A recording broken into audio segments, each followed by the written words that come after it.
ഞങ്ങളൊക്കെ കുഞ്ഞായിരിക്കുമ്പോൾ ഹോർലിക്സും ബൂസ്റ്ററൊക്കെ കുടിക്കുമ്പോഴേ ഞങ്ങളോട് പറയായിരുന്നു ഞങ്ങളൊക്കെ ചെറുപ്പത്തിൽ പഴങ്കഞ്ഞി കുടിച്ചിട്ടാണ് വളർന്നത്.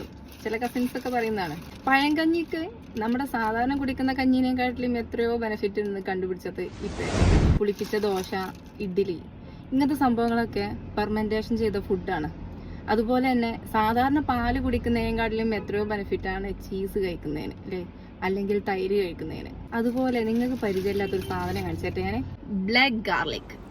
ഈ ബ്ലാക്ക് ഗാർലിക്കിൻ്റെ പ്രത്യേകത അറിയുങ്ങൾക്ക് കാരണം ഹാർട്ടിൻ്റെ ഹെൽത്തിന് ഏറ്റവും കൂടുതൽ ബെനിഫിറ്റ് ഉണ്ടാകുന്ന സംഭവമാണ്. കാരണം എന്താ പറയുക, കൊളസ്ട്രോൾ ലെവൽ നല്ല പോലെ അത് കുറയ്ക്കും ചെയ്യും, ഹാർട്ടിൻ്റെ പ്രവർത്തനം നല്ല രീതിയിൽ മെച്ചപ്പെടുത്തുകയും ചെയ്യും. മാത്രമല്ല ബൂസ്റ്റ് ഇമ്മ്യൂണിറ്റി കൂടുതലാണ്. കാരണം എന്താ വെച്ചാൽ വെളുത്തുള്ളിയിലുള്ള സൾഫർ ഇതിൽ നല്ലപോലെ ഉള്ളതുകൊണ്ട് തന്നെ നല്ല ഇമ്മ്യൂണിറ്റി കുറവുള്ള കുട്ടികൾക്കൊക്കെ കൊടുക്കാൻ പറ്റും. മാത്രമല്ല ഇത് പ്രായമായി കഴിക്കുന്നവരല്ല കേട്ടോ, നമ്മളെല്ലാവരും ഫുഡിലും ഉൾപ്പെടുത്തേണ്ട മസ്റ്റ് ട്രൈ ആണ്.